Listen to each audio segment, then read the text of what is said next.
Olá, gente querida que me acompanha aqui no Stefanadas. Esse é o nosso 28º programa. E vocês sabem que esse é o programa em que a gente pensa sobre comportamento humano e sobre essa vida maravilhosa. Você já me conhece, eu sou o Stefano Florice, professor de Economia da Cultura da Universidade Federal do Rio Grande do Sul. Venha Stefanar com a gente. Vem cá, você é do tipo que compra por impulso? Eu muitas vezes compro por impulso. E você cede àquela insistência ou se deixa convencer por um bom vendedor?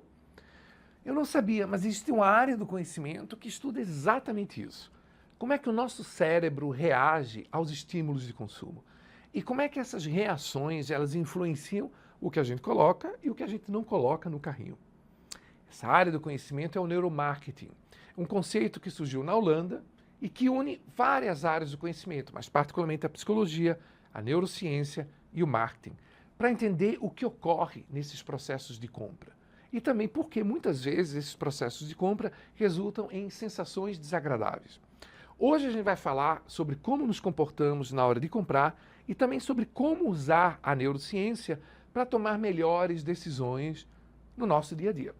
Para isso a gente tem um convidado muito especial, o João Paulo Gomes, uma criatura simpaticíssima, um rapaz maravilhoso, que é especialista em neurociência do consumo. Ele já trabalhou com neuromarketing em grandes empresas dos setores de alimentos, automóveis e saúde. São quase 20 anos de experiência ajudando marcas a entenderem um pouco esse processo todo do vender, né? De como pensamos, de como nos comunicamos e por que escolhemos especificamente certas coisas. Uma coisa que particularmente eu achei muito interessante, que eu tenho certeza que vocês vão gostar muito, é que o neuromarketing ele não se preocupa só com o ato do comprar, mas também com as sensações que a gente tem depois do comprar.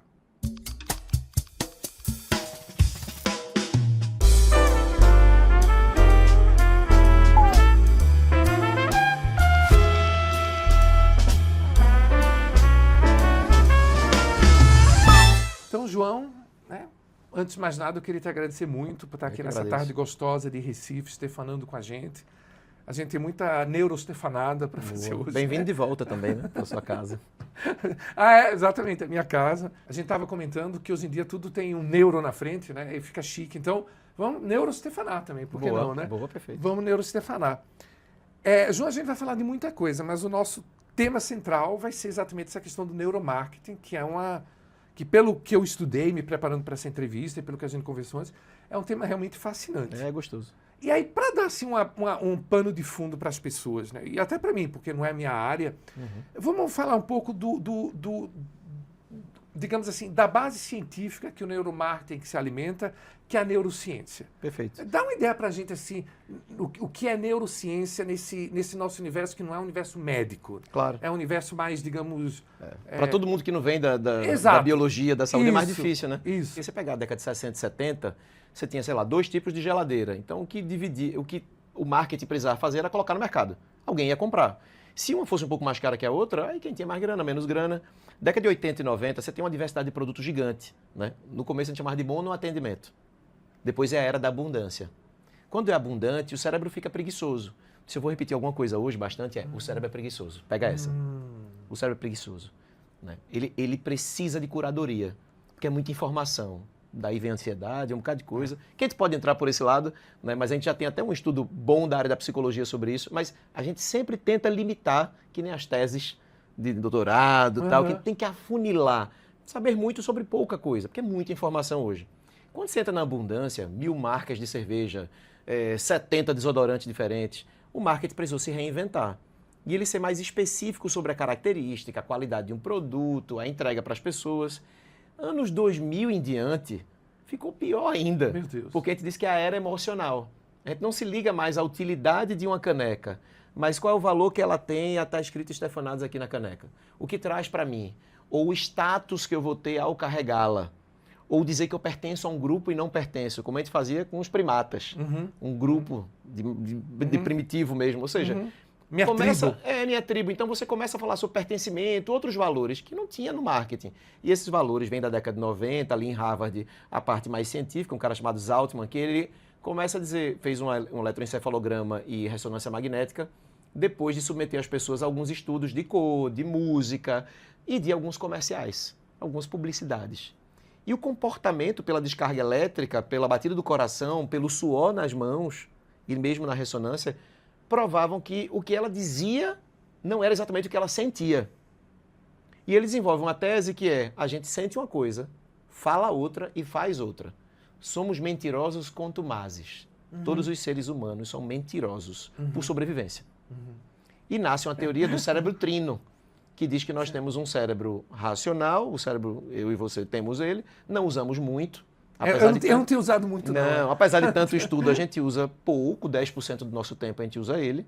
A gente tem essa parte mais emocional, que é o cérebro límbico. Cachorro também tem, alguns mamíferos têm ele, por isso que a gente tem uma relação tão boa com o pet, porque ele está pertinho da gente, o macaco está lá e tal. A gente cria uma relação emocional. E tem o reptiliano, que é essa parte de trás onde tem as amígdalas da gente, que é a sobrevivência. Todo bicho tem isso. Quando esse cara divide e faz essa teoria do cérebro trino, vê, década de 90 até hoje a gente usa a mesma teoria para levar para negócio, levar para comportamento, mesma coisa. Como se fossem 3 partes independentes, funciona assim, mas é mais fácil ilustrar, né? E a gente passa a entender que o marketing precisa ler esses 3 cérebros, porque sendo humano, você tem os 3. Eu quero cuidar do meu filho. Eu tenho um filho de 5 anos. Mexeu, cara, se piscar aqui o celular da escola, um abraço podcast. Tchau. Sim, sim. Nem sei o que é, leva uma quedinha de nada. Sobrevivência, cuidar da família. Acende a amígdala na hora, né? A amígdala é o mesmo nome, mas não tem a ver com a nossa vida. Mas assim, acendeu lá. Isso acontece com o sapo também. Por isso que o nome do cérebro é reptiliano. Vem dos répteis, né? Já o emocional tem a ver com a conexão nossa com a comida da nossa avó, né? Que até o marketing sensorial fala disso, né? Do cheiro, da comida, da vovó, tá?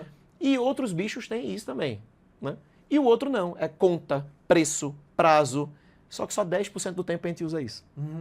Então, se eu ignorar que um ser humano é formado 90% de emoções e sobrevivência, eu não vou me conectar com pessoas. Eu vou passar a minha vida falando de caneca. Então, o marketing passa a deixar produto um pouco de lado para se concentrar em quem escuta a mensagem. No outro lado, nas pessoas. Então, seria como que dizer, o marketing nos seus primórdios, durante todas essas iniciais épocas até os anos 80... Desaguar primeiro. Ele estava nos 10%, ele trabalhava esse racional. Nem isso. Nem isso. Você pegava um comercial de cigarro e botava um cara andando a cavalo, jogando futebol, correndo. Sem nenhuma relação entre saúde, mas era apenas para desaguar. Eu só precisava... É uma commodity, soja. Eu produzo soja e me livro dela. É isso. Só preciso pegar um caminhão, levar para o porto e vender.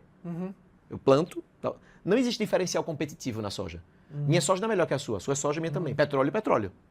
Então era comoditário o mercado. Estou entendendo. Quando diversifica, eu preciso dizer, meu produto é melhor do que o do Stefano. O meu é legal, dele não. Eu tenho garantia de 6 anos. A garantia dele é racional. A garantia dele é menor.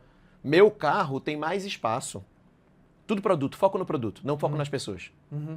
Só que quando você tem 1 zilhão de produtos, pessoas com... Seria correto dizer foco zero na experiência, nas emoções? Não sei se foco zero, mas isso não é prioritário. Não talvez era prioritário. você pegasse talvez uma Coca-Cola que tem um investimento em branding fudido, aí, talvez a Coca tinha essa questão de, eu não preciso mais vender líquido. Né? Desde a década de 80 a Coca falou que eu não preciso vender líquido.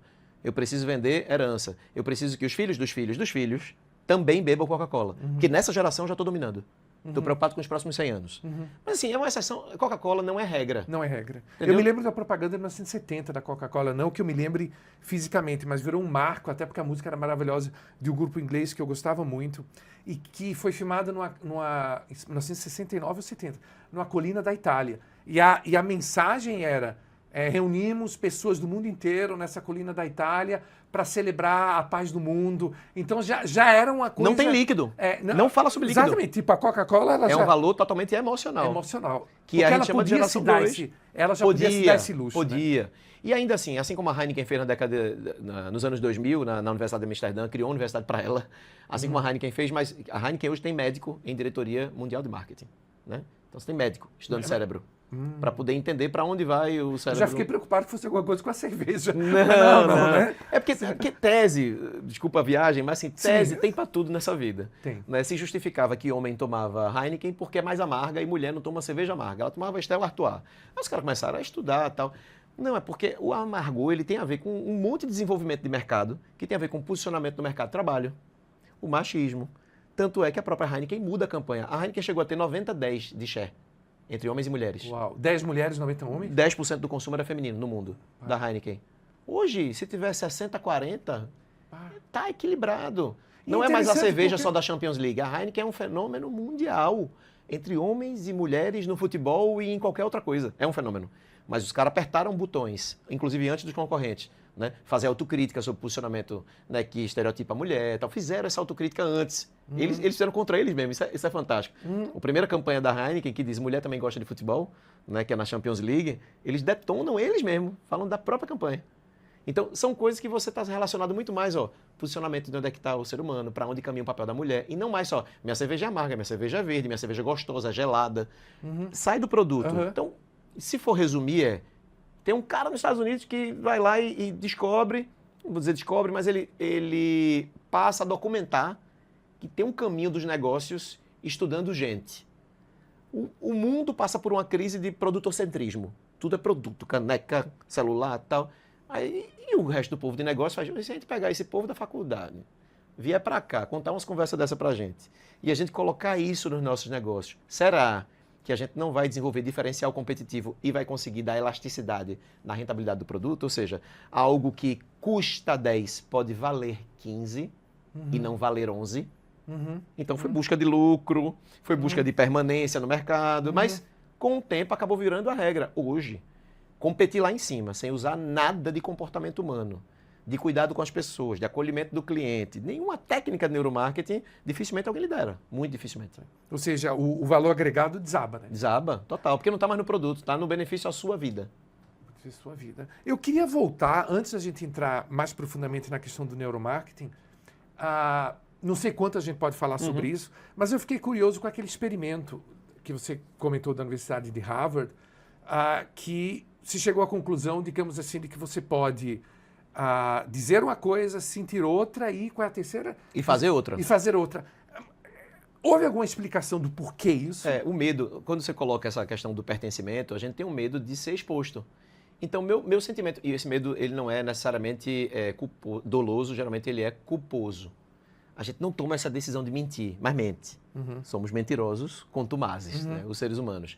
Então, a gente não quer Tem até uma expor... teoria de evolucionária. Isso, né, exatamente. A gente quer pertencer. Para pertencer, eu não posso falar tudo. O filtro social, né, que é um... Exato. Tipo, quem falava a verdade foi eliminado. Se fudeu, não tem como. Você precisa segurar a onda. Exatamente. E como é que você segura? Você jogando o jogo. Esse jogo ele é percebido, né, a partir dos 12 anos. O filtro ele vai nascendo daí, né, que criança fala a verdade. Criança é pura para o bem e para o mal. A gente vai deixando de ser puro para ser sobrevivente. Para ser sobrevivente. Né? A gente não sobe no mesmo muro que subia quando tinha 12 anos. A gente passa a ter o fenômeno do medo. Eu ganhei medo com 12 anos, mas eu ganhei medo com 39 quando nasceu meu filho. Então, assim, eu tive um fenômeno de medo fantástico, assim, que é, eu sei que eu preciso voltar para casa. Então, eu não sou a mesma pessoa de 5 anos atrás, de jeito nenhum. Eu não tinha medo de voltar para casa. Nenhum. Eu não sou a mesma pessoa.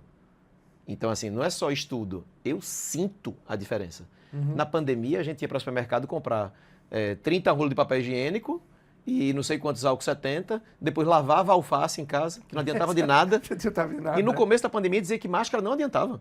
O começo da pandemia, não sei se você lembra disso, que era feio usar máscara. Porque pode tirar dos hospitais. Faz tanto tempo que a gente já esqueceu. Teve isso. A gente dizia, pessoal, não usem máscara. Eu lembro, Jornal Nacional, não usem máscara. Vamos conservar para os profissionais de saúde. A máscara não impede o vírus, mas lave seu alface lá. Que não evitou nada, porque a transmissão por um troço como uma... Mas é o que a gente sabia na época. O medo de morrer, porra. Sabe o que é você não pegar o elevador, não é nem que você não pegava com o seu vizinho, você não pegava 2 horas depois que o seu vizinho pegou o elevador, porque o vírus estava ali. E ele ficava por ali te esperando para te pegar. Quanto pânico tive com isso? Então teve muito pânico. E só com o tempo a gente aprendeu o que era o vírus. Aí depois a gente começa a disciplinar a máscara, entende o que era o isolamento.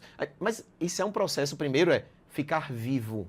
Sabe o avião? Coloque a máscara em você, depois nos outros. A primeira coisa é ficar vivo. Manter os seus vivos. Proliferar a espécie. Isso é totalmente bicho.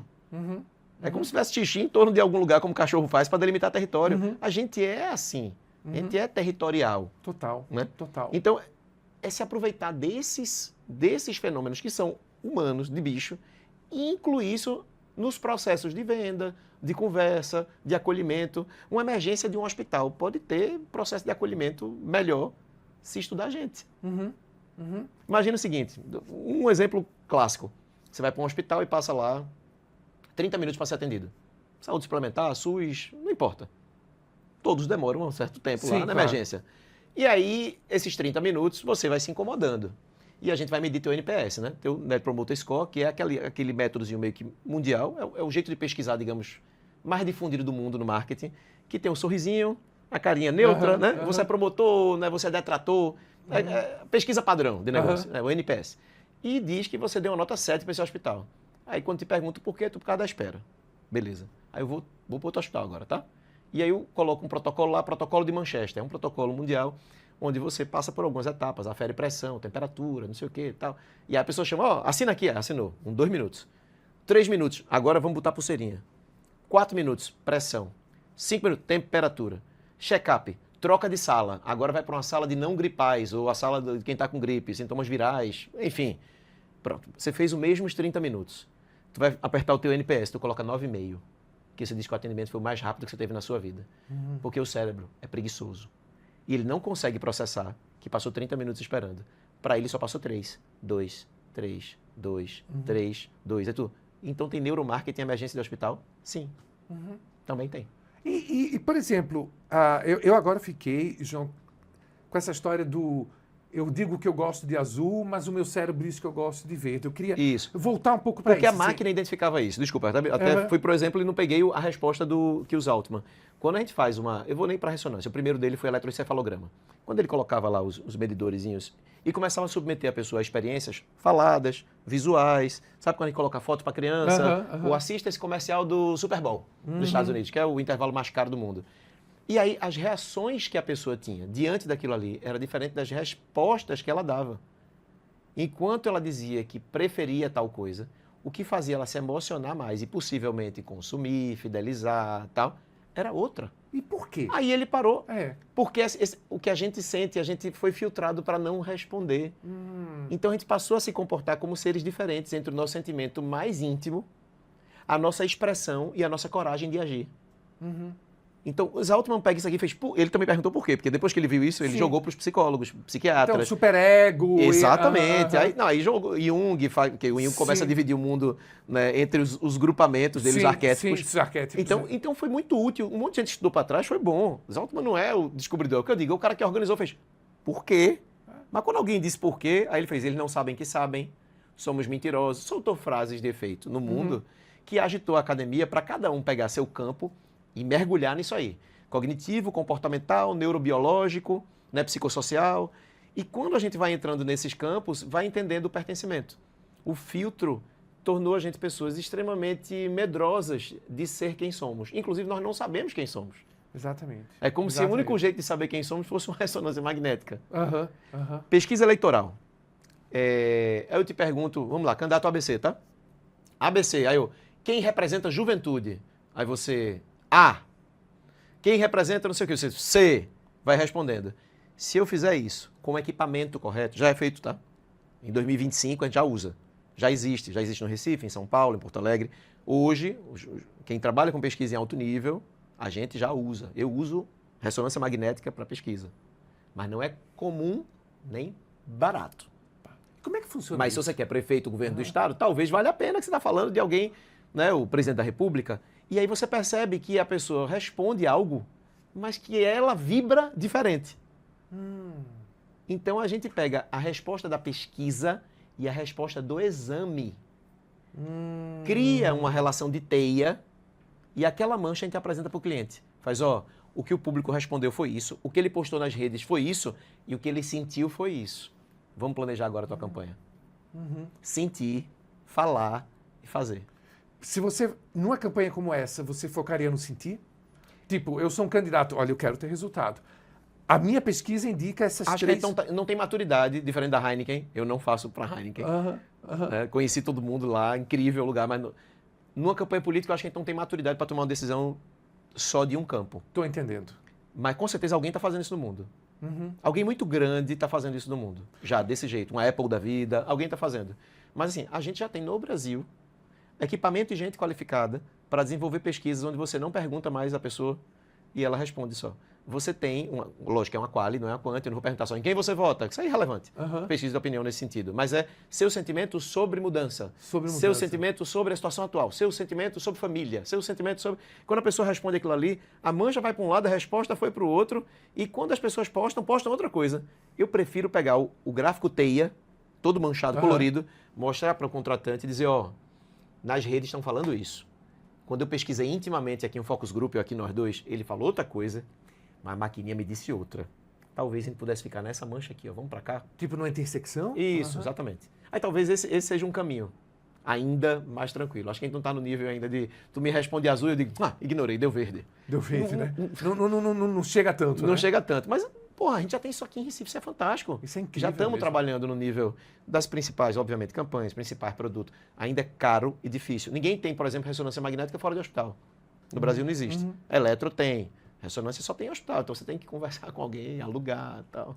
E, João, assim, fala de uma experiência, eu acho que o pessoal deve concordar comigo que tuas explicações foram maravilhosas. Eu acho que ficou mais ou menos claro para a gente o que é a neurociência, o que é o neuromarketing, essa divisão natural que o nosso cérebro tem, o tipo de evolução que a gente teve para chegar Sim. ao que nós somos hoje e a maneira como isso, né, tem sempre uma vozinha dentro de mim, talvez seja uma vozinha um pouco anárquica, que diz um pouco assim, meu Deus do céu, quer dizer, que as nossas idiosincrasias, né, as nossas eventuais até fraquezas são usadas, né, Isso. né, para tirar coisa da gente. Também, né? também. Né?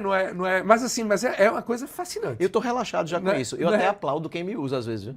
Porque quando faz bem feito, você tem a tendência de Mas não eu não ser falo como enganado. crítica, não. Não, mas eu falava. Aham. Eu ficava puto com essa história, porque eu disse, pô, tal. Depois de um tempo eu comecei a aplaudir, porque eu disse, quem faz bem feito pode até me fazer consumir algo, mas dificilmente utiliza isso para um consumo ligado ao consumismo e os ismos todos que a gente conhece, ele pode levar a uma depressão pós-consumo. Né? Aquele momento de uma fragilidade de ansiedade muito grande que eu vou no shopping e compro um sapato. Esse sapato, inclusive a dopamina, ela é disparada, né? Um dos hormônios mais importantes da felicidade para a gente, que é a dopamina, ela é disparada nesse momento. Que inclusive era a próxima pergunta que acontece com o cérebro. Você já está dando Não, aí. mas pode aprofundar. Eu vou pegar só um negócio que eu brincava com um psicólogo amigo nosso, que a gente fazia podcast, e ele dizia, às vezes é melhor comprar um sapato do que falar comigo. E eu dizia, você está certo. Não é que é melhor.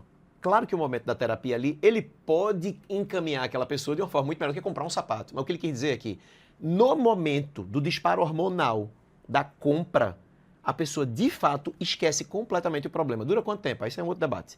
Vai ter depressão pós-consumo porque eu tenho mais um sapato, 70 pares de sapato? Outro debate. Entendeu? São debates. Estou me lembrando do meu personal trainer que tem 500 pares de tênis. Eu acho que ele deve usar. Mas você falou uma coisa muito interessante que já mudou um pouco a minha pergunta. Tu falastes que você também tinha essa visão, né? Sim. E repito, eu não estava criticando. É, Eu mas estava achando gostoso, assim. Mas se esse pessoal faz isso bem feito, se a gente tem esse tipo de conhecimento de como funciona o cérebro humano e eu uso isso de uma forma inteligente, em certo sentido, eu estou beneficiando a pessoa e aí me ajuda, porque agora eu me perdi. Não sei se tem a Eu correlação. me sinto em casa. Por exemplo, chamar Pronto, pelo nome, pertence. Pronto, só para fechar, porque você falou, muitas vezes existe a depressão pós-consumo. Isso. Isso é muito interessante, porque eu várias vezes tenho isso, a depressão pós-consumo. Perfeito. Então, um marketing bem feito pode nos ajudar, inclusive, a ter um consumo mais gostoso. Total. Fala sobre Se eu isso. pego, Fala aí. aprendi a teoria do cérebro trino. E aí eu quero pegar tua sobrevivência, teu imediatismo e vou começar a disparar alguns gatilhos mentais de urgência, de escassez, que façam você comprar agora. E aí tu compra, gastou lá teus 400, 500 reais, comprou um sapato. Mas fiquei até com medo agora. Assim. Sapato, eu tô falando de sapato, certeza, assim. eu tô falando de sapato, inclusive, e sem nenhuma segregação entre consumo masculino e feminino, mas de fato, sapato e bolsa são os mais estudados nas escolas de neurociência do mundo como consumismo. São utilizadas ferramentas, às vezes, inadequadas, que fazem você comprar em quantidade e nunca usar. A gente tem entrevistadas... Essas faculdades não são financiadas pela Louis Vuitton, não? Não são, não. Não são. Londres, inclusive, é um grande exemplo, um das grandes do mundo e que tem um setor de neurociência muito interessante lá e que pega esse negócio do sapato, em todas as culturas, pegar uma mulher árabe, por exemplo, de vários países e culturas dentro do mundo árabe diferentes, boa parte delas até de burca, até de cada um com sua vestimenta particular, estão com sapato de $1.000, $2.000. E esse sapato, às vezes, pode ser uma amiga, um amigo seu em casa, vai ter lá 70 pares ou os 500 que você falou, e mesmo, não é nem que usa pouco, pode nem usar. Porque a dopamina, ela dispara até com o barulho do cartão de crédito. Que legal isso. Vê que interessante, porque a gente precisa de uma satisfação. O comprar, só comprar, se você não pegar o sapato e levar para casa, só comprar, você já fica mais tranquilo com a compra.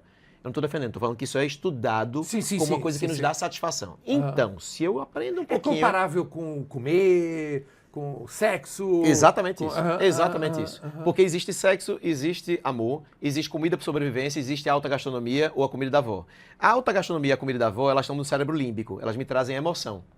Comer e tomar água é sobrevivência. Se eu não tiver isso, eu morro. Sexo é sobrevivência. Eu preciso perpetuar a espécie. Então não tem a ver com amor. Não. Tem que fazer. Existe outra coisa que é amor. Então, dentro desses dois caminhos aqui, o lado da sobrevivência tem a ver com sexo e tem a ver com comida sim. Ele dá esse gostinho imediato parecido. Então, se eu uso só essas técnicas, não te fidelizo. Não te coloco como um cliente leal. Eu nunca vou ter uma recompra. Então, teu negócio tem que ser sustentado em compra única. Porque quando você tiver uma depressão pós-consumo, talvez você me odeie. Sim, porque eu vou associar contigo. Vai associar. Então é muito delicado. Eu digo que quem usa mal as ferramentas, usa uma vez. Porque para você ter recorrência, você tem que cuidar das pessoas.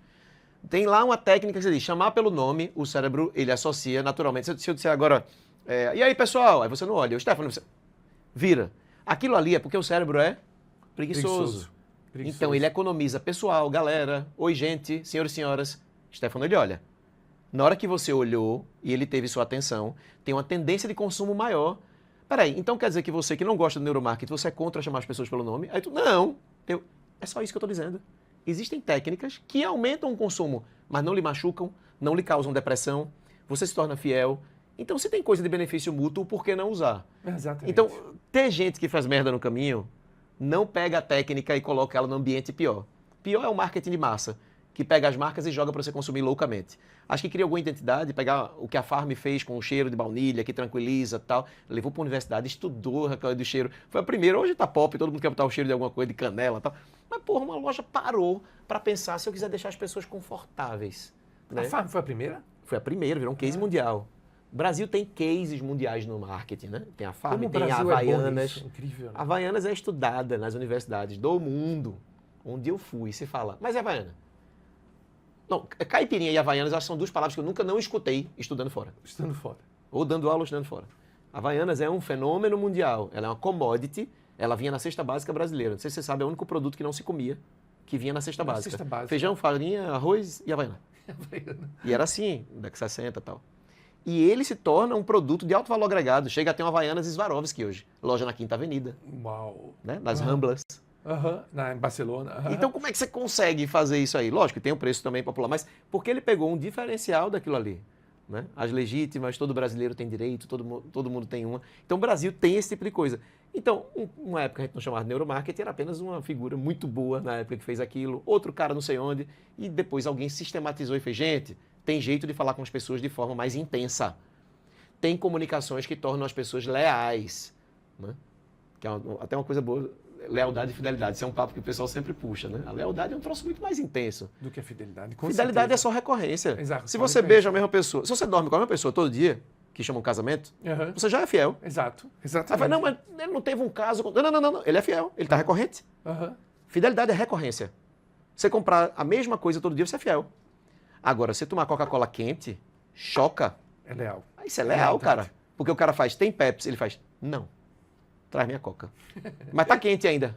Coca. Esse cara é leal. Então a diferença que está no comportamento humano é a mesma que está no produto. E, João, falando contigo, me veio uma sensação assim. Tu é uma pessoa extremamente espontânea, dá para perceber que você é muito inteligente. E eu estou me imaginando como seu cliente, né? Até estefanados. Vamos estefanar juntos. Podemos, por exemplo, quando alguém chega para você, eu tenho um produto, pode dizer o próprio Estefanados, né? Sim. E eu digo, olha, eu estou precisando vender esse produto. Sim. Né? Assim, usando todo esse conjunto de informações que você me passou, que nas entrelinhas elas também trazem muitas questões de valores. Perfeito. Você é uma pessoa claramente que dá para perceber que você tem valor, você olha, muito provavelmente acredito que você olhe para o seu cliente com responsabilidade. Né? me veio essa pergunta, na verdade é uma sensação que eu quero transformar com a pergunta. É uma responsabilidade muito grande, né? Porque imagina, você está pegando alguém, né? Esse alguém que eu digo o produto, e dizendo, meu Deus, ele está me dando a responsabilidade Perfeito. de eu pegá-lo e mostrar para o mundo. Quer dizer, eu posso literalmente ferrar essa pessoa. Pode, você aluga a vida dos outros. É, aluga a vida dos outros. É Por exemplo, quando você tem um produto novo e você vai fazer teu trabalho, o João estava dizendo pra gente, né, João, enquanto a gente conversava, que ele gosta de trabalhar de madrugada, tomando vinho. Na verdade, né? veja, eu gosto de trabalhar como for o melhor fluxo de Isso, trabalho. o melhor fluxo. Isso, O que melhor tiver. fluxo. O vinho sempre. O vinho eu acho uma ótima o vinho ideia. sempre, né? Muito bom. Inclusive, Tô até estranhando, eu esqueci de ficar descalço hoje. a gente podia ser patrocinado aqui pelo Vale do Vinhedo, né? É uma ótima. Já ajudaria. São Francisco já... Me lembra também. Bill Clinton falava exatamente isso, que ele trabalhava do jeito que ele queria, jeans, tal, madrugada. Tá, então quando você está nesse primeiro momento, meu Deus, o Stefano chegou hoje e me deu os Stefanados. Que responsabilidade. Ele está literalmente alugando a vida dele. Sim. Quais são as primeiras coisas que você pensa para ordenar o seu raciocínio e dizer esses são os passos de ação que eu tenho que ter? Quais são as primeiras coisas que você observa assim? Hoje a gente já desenvolveu matriz para isso, né? Pronto. Depois de um tempo já tem, você consegue ordenar, tipo um canvazinho. E só um parênteses rápido. Nesse processo de aprendizado, teve algumas coisas assim que você diz assim, meu Deus, que erro danado que a gente Claro, claro. Posso começar pelo erro? Com certeza. Que são as premissas, né? A gente tem muita crença. Uhum. Às vezes limitantes, né? Uhum. E aí eu tinha que fazer de uma empresa de turismo, tem um fenômeno aqui em Pernambuco que você conhece, nem todo mundo no Brasil conhece, que é a Paixão de Cristo de Nova Jerusalém. É o maior teatro ao ar livre do mundo, a gente adora esse negócio de maior do mundo. Pernambucano É grande pra cacete mesmo, imagine o Tomorrowland e tal. É isso, gente, é isso. É uma cidade com cenários construídos de tijolo e cimento, fixos para sempre. Vai me ver agora, em vez de Elvis Presley, é Jesus Cristo. Isso, é um negócio incrível. E aí eu tinha que fomentar 48 ônibus para levar para lá. A gente tinha que fazer uma estratégia de venda. Né? Tráfego pago, clicava lá, a pessoa caiu na landing page, comprava o ônibus com o lanche, com a visita no interior. Funciona assim, a pessoa sai do Recife, gente, você fica no Agreste, sai do Recife, aí faz uma viagem lá de 2 horas, para no centro de moda, né, que a gente produz muito jeans, muito o vestimento, aqui é muito forte essa parte têxtil em Pernambuco, aí come em algum lugar, tem todo um roteirinho, custa X reais, e aí eu tinha que fazer o funil disso aí. Teoricamente, é um job muito mais simples do que lançar ou cuidar de um carro, ou vender casa e apartamento, que a gente também faz isso. Né? A gente vende produto de R$7 e produto de 7 milhões. Uau! Neuromarketing cabe por 2. E aí tinha essa foi um erro. E a mesma matriz? A mesma matriz. A mesma matriz. Porque ela é baseada não no produto, ela é baseada nas pessoas. Nas pessoas. O que mexe com as pessoas. Né? Tem algumas coisas, por exemplo, quem é o herói do seu cliente? Pergunta que serve para cliente de R$7 ou de 7 milhões. Quem é o herói do seu cliente? Quem é o herói? Pode ser um artista, pode ser a sua mãe, pode ser o seu pai, pode ser, sei lá, alguma figura da cultura. Você pergunta isso, no caso? Pergunto quem é o herói. E a gente, faz parte da matriz. E a gente pesquisa, porque o que o cliente fala, como ele é humano, ele também mente. Né? Tu gosta de House, aquele seriado Dr. House? Sim. Todo mundo mente. Sim. Né? E como ele, lógico que aquilo ali tem muita brincadeira, tal, mas ele é muito do ambiente, né? Ele é ambiental, ele faz o diagnóstico pelo ambiente. Porque ele faz, se eu perguntar, o pessoal vai mentir, investiga a casa, tem alguma brincadeira, mas tem algum sentido ali, porque ele é baseado nisso. Todo mundo mente. É a frase de Saltman, tá? Ele é a mesma frase. Gente, eu não me sinto tão mentiroso, viu? somos todos. Para sobreviver, para dar certo as coisas. Mas você não está mentindo muito aqui não, né? Não, é importante. O conceito de mentira também é relativo, né? Porque qual história te fez melhor? Uma verdade que te corrompeu, uma verdade que te tornou mais triste, uma verdade que... Depende. Entendeu? Qual verdade a gente quer contar? Também tem muito isso. Mas mentira não é isso que a gente está falando, né? O que eu penso e o que eu ajo. E aí, nessa matriz que a gente começou a desenvolver, tem perguntas sobre gente que começam a mandar um negócio para algum lugar. Na época, eu não tinha matriz. E aí, eu disse, para ir para a Paixão de Cristo, botar gente no ônibus, esse público, para quem está escutando não é de Pernambuco, gente, para mim era muito fácil dizer quem era o público, porque eu nasci aqui e eu já fui para a Paixão de Cristo, eu sei como é que funciona, então eram mais mulheres que homens, mais religiosas do que pessoas não teístas, né, ou não praticantes, mais pedagógico, era um turismo pedagógico, na escola eu fui para esse espetáculo. E aí desenhei a persona, fizemos a campanha de tráfego pago e foi terrível. Foi uma bosta, assim. Acho que a gente vendeu 6 ônibus de 48. É muito ruim, muito ruim. E eu, puta merda, onde é que a gente errou, E aí a gente começou a fazer um estudo. Hoje é mais fácil, eu tenho um aplicativo para quase tudo para a gente investigar as redes, mas na época a gente começou a fazer mesmo formiguinha. E a Globo, à época, ela tinha comprado o produto Paixão de Cristo, tornou um produto Globo. E o Jesus, Pilatos, Maria, né, Madalena, essas figuras são atores e atrizes nacionais.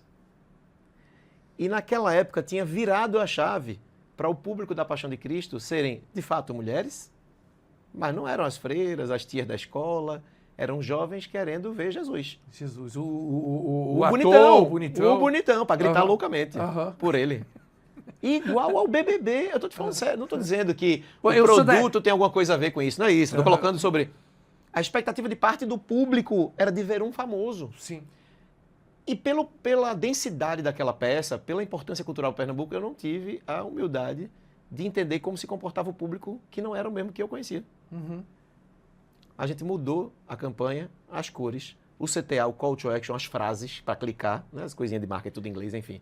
Aí mudou a cara toda, fechamos todos, botamos mais 20 ônibus. 68. É.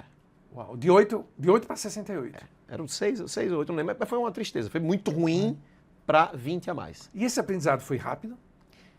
Internet é mais rápido. Se você bota um outdoor na rua, você não tem como botar outro. Perdeu dinheiro. Uhum. Se você lança um carro com o nome errado, se ferrou. E aí eu volto para a questão da matriz, que eu fiquei interessado Certo. nisso. Tipo, eu te contratei, Stefanadas. Tá, o que é que essa matriz te orienta? Olha, é isso que você tem que fazer. A chance de você errar é muito menor se você seguir esses passos. Massa. Quais são esses passos? Tá. Eu botei nome, Matriz Checkmate. Matriz checkmate. Ela é baseada no xadrez. Né? Ela tem um... Né? É porque é um jogo onde o peão pode ganhar. Então, o pequeno pode agir igual a Heineken. A mesma técnica da Heineken serve para o cara que está na comunidade. 7 milhões. É. O cara que está no mercadinho da comunidade, se ele usar a mesma técnica da Heineken, ele pode.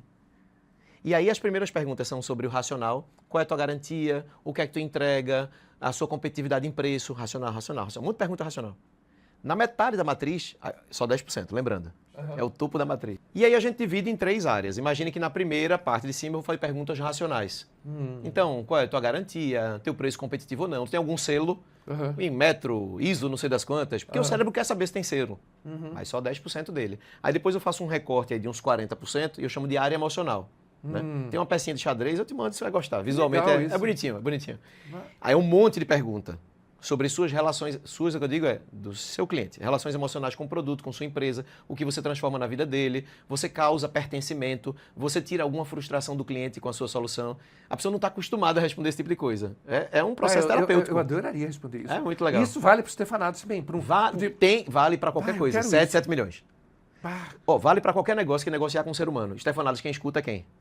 ser Humano. Então não tem Exato. jeito. Não, e a gente é basicamente para o ser humano. Então não tem jeito. O cérebro é preguiçoso, ele precisa de curadoria. Esse é um processo de curadoria.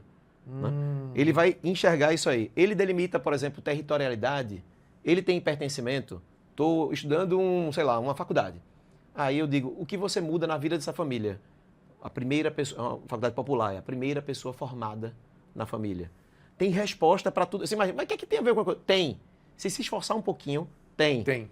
Mexe com algum sentido, o seu produto mexe com algum dos 5 ou 6 sentidos, se a gente for para sentido vestibular, de equilíbrio e tal, porque também o neuromarketing caminha para outros sentidos, são pelo menos os 5, mas isso aí dá podcast para a pessoa, não tem sexto sentido materno, não tem... Existem fenômenos realmente que a gente percebe as coisas de uma forma mais próxima quando a gente ativa outros sentidos, mas tem essa perguntinha lá, então se tem alguma coisa, é uma música, por que a Jeep toca Born to be Wild, né? Por que existe cheiro de carro novo? Não existe cheiro de carro novo. Se quiser ir no Mercado Livre, R$ 99,00 você compra o cheiro de carro novo, bota no seu. Seu carro com 10 anos de usado, você bota lá, fica maravilha, novinho. Cheiro de carro novo. Cheiro de carro novo. Tem o nome dele, é cheiro de carro novo. Bota botar no Google. Por quê? Porque no neuromarketing, o cérebro se acostumou que aquele é um cheiro de coisa nova. A gente fica feliz quando entra no carro. Aí compra e fica feliz, pronto. Resolveu. Fantástico. E as fábricas entenderam isso e colocaram esse cheiro quando fabricam. Não é o cheiro de fabricado. Não é o cheiro dele. Isso Não deu existe certo um isso. dia e alguém fez, porra, vamos lá. Cheiro de carro novo. Cheiro de carro novo. Agora, pela soma que eu fiz, é 40 mais 10 dá 50. E os outros 50? Os outros, não, 50 para sobrevivência, 40 no 50. emocional e 10 no 50. raciocínio. Mas 90% humano, Mas, por animal. exemplo, o que seria uma pergunta para a sobrevivência da sua matriz aqui para o nosso Stefanadas? Por exemplo, que eu falei do filho, se causa algum tipo de proteção. O seu produto causa algum tipo de proteção, seu filho? Eu sou uma clínica de vacina. Sim. Uma vez eu perguntei para uma clínica de vacina. Eu ainda não a atendia. Depois dessa eu atendi, eu admirei muito ela. Eu disse, essa doença, porque tava querendo me empurrar, né? Coisa cara. Aí, essa daí, como é que é? Ela faz, é 1 para 2 milhões que aflige. Aí eu disse, 1 para 2 milhões, ela fez, mas seu filho só tem um, né? Uau, excelente, excelente resposta. Então, assim, é sobrevivência. Eu acho que ela tinha estudado isso. Né? É sobrevivência. É sobrevivência, né? Seu filho só Mas tem lá 10 perguntinhas para um, umas 15 para o outro, umas 8 para o outro. Não é matriz decisiva, isso pode mudar todo ano e tal, mas ela orienta muito. E você tem sentido sucesso usando ela? Tenho. Ela foi montada em 2020, tem 5 anos, que é a mesma. Há 5 anos eu uso a mesma. Casa Popular, por exemplo. Tem noção do que é o programa, por exemplo, Minha Casa Minha Vida? Tem um monte de construtora, né? Que entrou no Minha Casa Minha Vida. Oportunidade de negócio para os empresários e transformação somente interior. Você pega o interior de Pernambuco, é fantástico o fenômeno. Aí tem uma consultora específica que a gente atende. E eu fui entrevistar os clientes. Eu fui para o interior, para cada cidade que ela atua, conversar com as pessoas. Eu disse, o que é que a senhora está sentindo? E ela disse, é como se começasse outra vida agora. Se eu perguntar para alguém de classe média, no Recife, o que é que está sentindo, eu fiz um bom investimento. Ou ele vai dizer, é melhor alugar e deixar o dinheiro investido. Ele não entende esse fenômeno da casa nova. Né? Ou da casa pela primeira vez. É uma revolução nisso aí. Né? E geralmente em nome da mulher, aí tem todo esse fenômeno, a heroína das famílias são as mulheres, tá? No interior. Já foi investigado isso aí. Mais de 80% dos respondentes, respondem minha mãe. 80% dos respondentes no interior do Pernambuco. Uau. Né? Então, assim, na baixa renda, classe DC, parcela de R$400 a programa Minha Casa Minha Vida, as pessoas, é uma revolução pisar quando é próprio. Se for a mesma casa alugada, ela não consegue responder isso. Se disser que é próprio, é uma emoção, assim, lágrima e tal. Então a gente tem que entender que qualquer produto para aquele público que causa aquela diferença tem que se comportar a comunicação de um jeito. Para outro público é outra comunicação. Não adianta pegar uma regra de bolo, uma receita de bolo e jogar para todo mundo como o marketing fazia na década de 70 e 80. Entendeu? E João, assim, com toda essa experiência que você tem, são 18 anos, né, que você trabalha nessa... Conta pra gente um caso, você não precisa dizer nomes especificamente, mas que revolucionou a tua maneira de ver o teu trabalho. Tipo, uau, com isso eu aprendi. Um que você sentiu, assim, prazer de fazer, que você sentiu que cresceu. Eu não vou dizer que tudo é bom, mas quem me conhece sabe que eu estou falando a verdade. Eu tenho muito prazer no que eu faço. Eu me divirto muito. Não, mas dá para sentir isso. Todos os dias. Eu me divirto de verdade. Eu tenho reunião que eu saio, assim, muito feliz. Talvez eu não ganhe nada depois daquele eureka, mas na hora que acontece é muito bom. E eu de verdade não consigo lembrar de uma coisa, mas talvez esse processo de colocar coisas que eu aprendi com minha mãe, né, que é bailarina, é do mundo da arte e tal. Quando eu comecei a ver que ao colocar em clientes relações de exposição mais emocionais, longe da publicidade tradicional, mexendo mais com promo, com coisas ao vivo, né? Hoje a gente faz muito digital, mas faz muito promo ainda. E isso mexia com as pessoas, causava sorrisos, as campanhas tinham mais sucesso. Isso me deixou muito satisfeito. Não foi uma campanha, mas foi um processo que consolidou. E hoje eu tenho certeza que principalmente gente digital, hoje, eu tenho uma tendência de gastar mais aqui do que publicidade fria. Essa é uma tendência. Se perguntar, as campanhas da prensa são campanhas que tem gente e tem digital. Assim, pode ter, eu posso comprar outdoor, posso botar na TV, não tem problema, mas são campanhas que tem gente. É uma característica nossa, né? E a descoberta que aliou, digamos, para ter uns 2 cases, uma outra fora da arte, que aliou ciência e negócio, talvez uma outra, foi muito importante, ligada ao mercado de automóveis, foi quando a gente pôde colocar, experimentou, porque já vinha muita coisa do cliente, muita coisa pronta, e outras que a gente colocou, mas quando a gente pôde experimentar algumas aventuras, digamos assim, com carros, onde eu pude medir o que acontecia com o ser humano durante uma manobra e durante o texto que o copiloto falava no test drive, um test drive off-road, com obstáculos, e o coração batia mais e tal. E eu fui, tudo aquilo que eu estou estudando, isso acontece. Isso é verdade. Porque por mais que você até já palestrasse, você não sabe se tudo acontece daquele jeito. Você não fica medindo, eu não estou no hospital. Sim. Aí quando você está num carro e você vê acontecendo e o cara sai, aí ele fala umas coisas para o cara do financiamento lá, né? Você sai do carro depois desses obstáculos, você vai para o vendedor. E aí o coração está assim, aí você mede tal coisa, você, puta merda, isso existe. É desse jeito. Então acho que foram essas 2 descobertas. Primeiro, poder ter resultado fazendo o que eu gosto, e não o que os outros fazem, sem a receita de bolo, ser diferente, né, no mercado. E a segunda coisa é ver que as conversas que eu estava lendo não eram motivo de fazer palestra ou podcast. É o que acontece, é muito real. Isso é fantástico. E que você se realiza, é como você acaba a síndrome do impostor. Exatamente. Acabou, faz assim. Exatamente. Essa porra existe, gente. Eu tô tranquilo. Pode Exatamente. puxar o assunto. Porque você perguntou, Exatamente. posso falar o quê? O que você quiser, tô tranquilo. Eu tô bem, eu vivo esse negócio. Tá tudo bem. Né? Mas tu é muito Isso aí. sortudo, viu? Porque como professor de economia, eu vivo com síndrome do impostor, com tanta coisa que eu falo, não tive essa chance de ver as coisas. Porque tem muita teoria. Mas tu vive um pouquinho na minha vida porque tu se diverte. Você pegar o podcast, você vive um monte de vida diferente também. Isso é verdade. Eu acho que vários, e você vive as outras vidas, a gente vive a vida dos outros.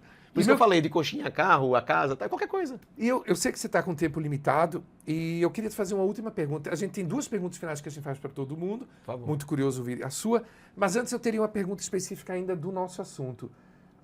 O Stefanadas ele tem muito essa vertente humana, né? Comportamento humano, e a gente basicamente falou do comportamento humano Sim. o tempo todo aqui. Claro, com viés prático. Foi para negócio, mas a gente. Para negócio, a gente, etc. Mas aí eu quero puxar agora para o lado pessoal. Todo esse universo de experiência que você tem com essa questão da neurociência, do neuromarketing, desses processos cognitivos, no que é que isso te ajudou na tua vida, nos desafios do dia a dia da vida? E mais do que isso, o que é que você acha que você pode sugerir para as pessoas, pela tua experiência, assim? Eu acho que eu não consigo ler exatamente o que isso colaborou, porque teve um turning intersecção point aí, que foi o nascimento de Dante. Nome bonito, inclusive. Ele foi baseado em Dante mesmo, né? Eu sou apaixonado pela literatura. E aí Dante, em 2019, ele traz uma quebra de um monte de coisa na minha vida, e eu, ao mesmo tempo, estava estudando isso e eu percebi as mudanças cognitivas num bebê. Eu tinha no laboratório de casa. Isso é a pandemia, eu passei a pandemia com Dante. Quem me salvou da pandemia foi ele.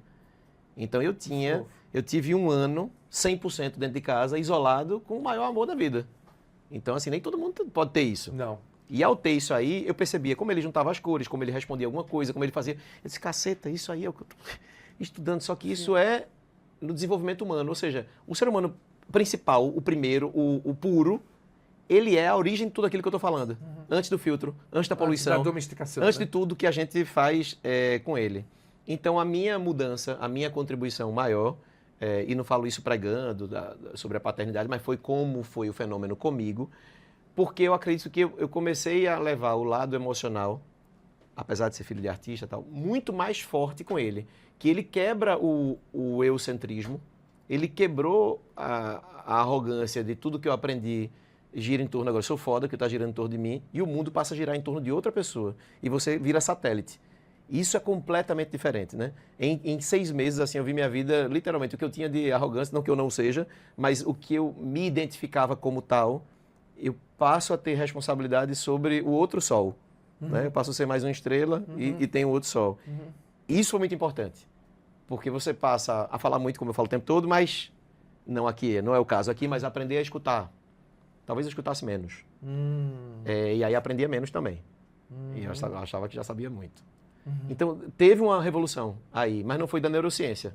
Foi do Dante. Foi a parentalidade. Foi tê-lo por perto. Pode ser, tem muita gente como pai de pet, como cuidando de um idoso, né? Mas, assim, especificamente, meu fenômeno foi com ele. Né? Pandemia, nascimento de um filho com 39, não tive jovem, não tive muito novo. Então, foi um momento muito massa, assim, da vida, de eu estar com a cabeça pronta para esse fenômeno que é avassalador, que é a paternidade. E para lhe ajudar, meu pai me teve também com 39 anos. Olha aí. E ter pais, assim, ter pais de meia idade é muito gostoso. E aquele negócio também, não, você não vai aguentar correr, tal, não sei o quê. Bem, amanhã é dia dos pais da escola de Dante e eu estarei na Arena Pernambuco, nosso estado de Copa do Mundo, jogando. E os pais estão lá com 40, 45. Vou te fazer 2 perguntas que a gente quer, marca registrada do nosso programa. Por favor. Ficou um pouquinho uma pulguinha atrás na orelha, mas é uma curiosidade que a gente pode explorar da próxima vez. De como é que a gente pode usar mais essa riqueza toda para o nosso cotidiano, sabe? Mas vamos deixar isso para outra ocasião. As 2 perguntas. Se você pudesse escolher uma manchete de jornal amanhã, acordou, que manchete você escolheria? Boa. E segundo, o que é que você acha que a gente poderia fazer? Aí talvez, quem sabe, puxar um pouco para aquela pergunta que eu queria explorar mais. O que é que você acha que a gente poderia fazer individualmente, no nosso cotidiano, para tornar o mundo um lugar mais amoroso, mais afetivo? Perfeito. A gente teve há uma semana uma declaração de que saímos do mapa da fome, que é uma relação técnica. Não quer dizer que não há fome. É uma relação técnica sobre quantas refeições você faz no intervalo, mas eu acho que se a gente tivesse uma manchete, acabou a miséria, de fato, se a gente tirasse esse ato gigante que a gente tem aqui, talvez a gente tivesse um país, não, um mundo, mas um lugar mais equilibrado. O desequilíbrio, ele causa um atraso de desenvolvimento para a gente, que é um negócio absurdo. E absurdo. só para reiterar o que você está dizendo, o ano passado eu entrevistei um professor da Federal da Bahia, uma figura, uma pessoa maravilhosa lá em Salvador, e a manchete dele, muito na sua linha, olha que legal, seria: inauguraram o Museu da Miséria. Ah, que legal. Tipo, miséria é coisa de melhor museu, ainda, né? melhor ainda. Mas é bem nessa linha, acabou Fantástico. a miséria. E a Tu segunda, sabe, me perdoe, a segunda que eu... eu iria nesse campo também, se eu tivesse que escolher a minha. O que é que a gente Eu pode acho que fazer? nada acontece, sabe? Com essa distância, nada vai dar certo. Exatamente. Nunca. Eu concordo plenamente. Quando 5% participa do desenvolvimento, não tem jeito. Não tem. Impossível. Concordo plenamente. Isso daí daria... A segunda é, como é que você faria, o que é que você sugere para as pessoas? E aí eu quero puxar essa tua Sim. experiência toda com a neurociência. No nosso cotidiano, assim, Sim. né, para que a gente possa tornar o mundo um lugar mais acolhedor, afetivo, Perfeito. amoroso. Perfeito. E eu vou puxar, realmente, eu vou te puxar Vá. um pouquinho para essa questão da neurociência. Assim. O que é que você acha que a gente pode fazer? Prestar atenção no quê? Assim? Eu não curto muito a palavra empatia, porque eu acho um fenômeno difícil de ser realizado, o se colocar. Né? Eu acho que até a simpatia, que seria sobre... A simpatia é sobre você ter simpatia à posição do outro, que não é a sua, né? A Perfeito, colocação. Perfeito. Mas o que aqui a gente fala muito na neurociência, que é o entendimento do outro, e não do seu produto, da sua venda, etc. A gente tentar ter um olhar um pouquinho mais tranquilo sobre a situação de quem compra, escuta, quem está do outro lado.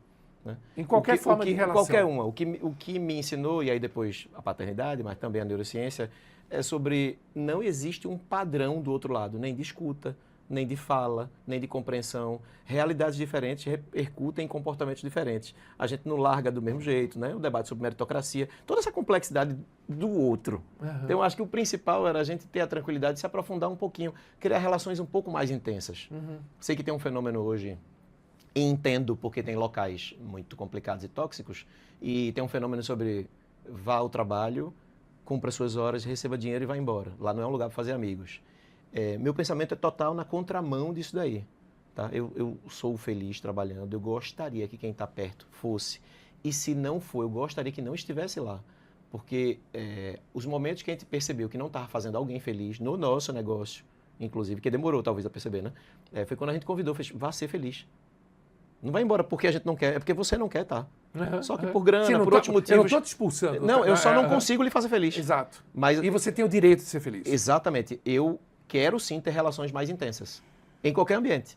Pode ser num podcast ou num trabalho. Então, acho que é ter um pouquinho dessa escuta, dessa tranquilidade para vá um pouco mais em frente. Tem alguém legal lá do outro lado, né? Tente, pelo menos, né? Tente outra vez. Né? Já dizia Raul. João. Fantástico, João. Meu querido, eu queria muito te Que é isso? agradecer Foi massa. aqui, viu? Divertido. Tá inclusive inaugurando esse nosso novo formato. Olha aí.